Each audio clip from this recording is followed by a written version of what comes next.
Hi guys, welcome to Night School. Today I'm bringing you something rather special. It's been requested by one of the subscribers. So here we go. We've got the Persian town centre drop, otherwise known as the Persian Douche.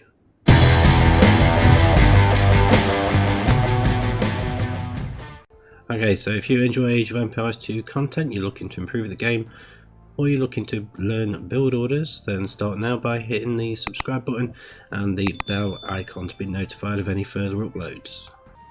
Okay, so usual start with this one. You just make 2 houses with your starting villagers and send them over to sheep, and the next 3 villages to come out are going to go to sheep as well. So for those of you who don't know what this strategy involves, it's basically utilising the Persians town centre bonus, which gives them double the HP of any other town centre in the game. So basically what you do is you'll get a bit of an economy going, get a decent amount of villages together, and then you'll send a load of them forward towards the enemy base and delete your town centre, make a brand new one by the enemy town centre, and basically just shoot it down. You'll just garrison all your villages into it and just blow it away basically. So now we've got 6 on the sheep. Next 3 are going to go to the wood line over here. Actually next 4 are going to go over to the wood line there. So we'll have a total of 6 on sheep, 4 on wood. Probably once we've got our 3rd villager out for the wood line, we're going to take one of the existing food villages and we're going to go and lure a boar in. So you do it with one of your existing ones. Certainly if you know where they are, it's best to get the boar in as soon as you can.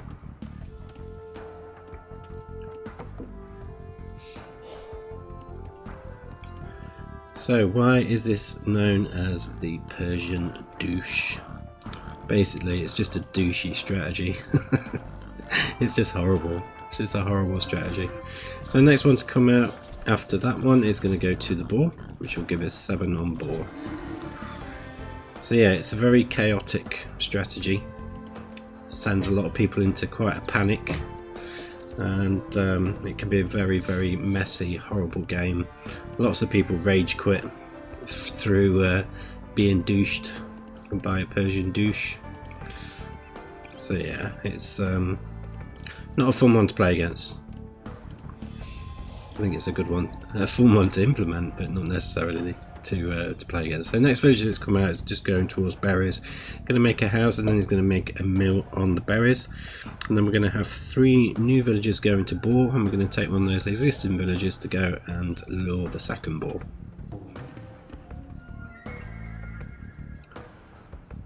Then probably when we get to around 17 population, we're going to grab 10 villagers from the food. We're going to send them forward towards the enemy base. So it's by this point it's important that you know where the enemy base is, otherwise you're not going to be achieving anything. And ideally you want to be making sure that you know where their resources are as well. So ideally you want to take them off either wood or berries, because those are the important resources in the Dark Age. So without wood they can't make farms, and without berries they can't do too much else either. It will certainly hamper them going forward. Okay, there we are. So we're at 17 population. I'm just going to send 10 villagers forward. I'm going to make another 4, I think, to go on food. Up to a total population of around 19 or 20. So everything else is just going to go onto food at this point. So I do send these a little bit earlier than what the build order tells you. So once we've got what we need, we'll press the loom, so that these villagers will be a little bit protected by the time they get in. So we know the town centre's there, because you can see that's where they're gathering from, like so. Basically we're going to come in, don't necessarily know where the berries are, but they're certainly not at the front of the base, so decided to try and keep them off the wood lines. Now I probably should have made it around here. It was a pretty bad placement, to be honest. So I deleted my own town centre and built this one. But if I'd have built it there, I could have covered that woodline and that woodline, which, as you can see from their base, those are the only woodlines they've got. Potentially they've got that one, but it's quite a long way away. But everything else is all at the back of the base, so it's quite well protected. So it was really only the woodlands that I could actually get to, but no problem, no problem. So you do want to send your sheep down here. Ideally you want to escort them with your scouts so that they don't get captured like mine just have. As you can see, it does get a bit messy as a game. So I was probably a bit early in sending those sheep down. I probably could have waited a little while before I sent them down. And the reason why you want to do that is just so that these villages here will have something to collect from. Certainly be able to collect, keep collecting the food, so you can start creating more and more villages from this new town centre. But at this point it's just a case of shooting down the enemy town centre, and back at home start to wall in your villages that you've got already. That's just in case the enemy does manage to get you with their scouts up here, or decides to make some militia and come and attack your old base. You're then going to be protected.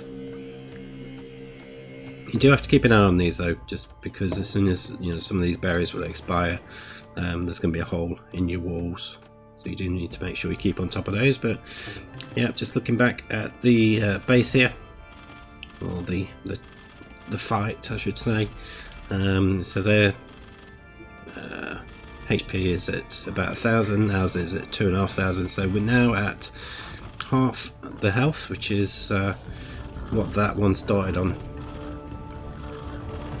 It's quite funny that the AI is still just doing the normal build stuff. It would be a lot more chaotic in a actual multiplayer game.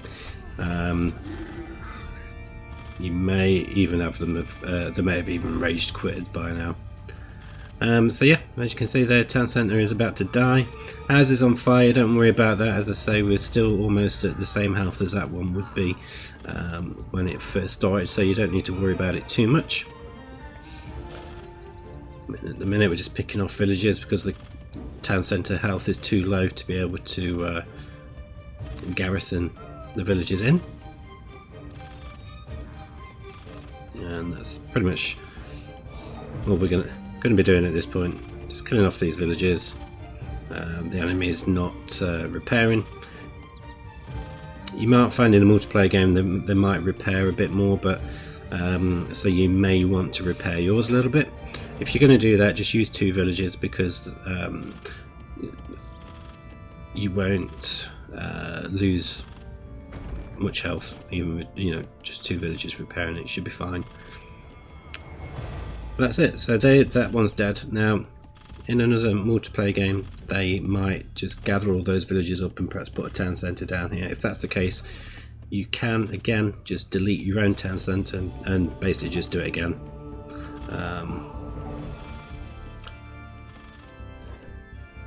And that will probably make them resign. I would expect. So yeah, at this point you don't really have to do anything with these guys at the back here, just leave them to it. So all of your focus will be on here, and yeah, at this point it's pretty much just a case of just starting to get an economy going, get them on wood.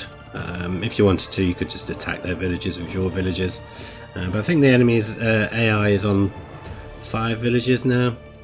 So I'm not sure why there's not resigned yet. He's got no town centre and he's on 5 villages. But that's it for this one, guys. Do hit the subscribe button if you enjoyed this and you want to find more build orders. And I'll see you on the next one.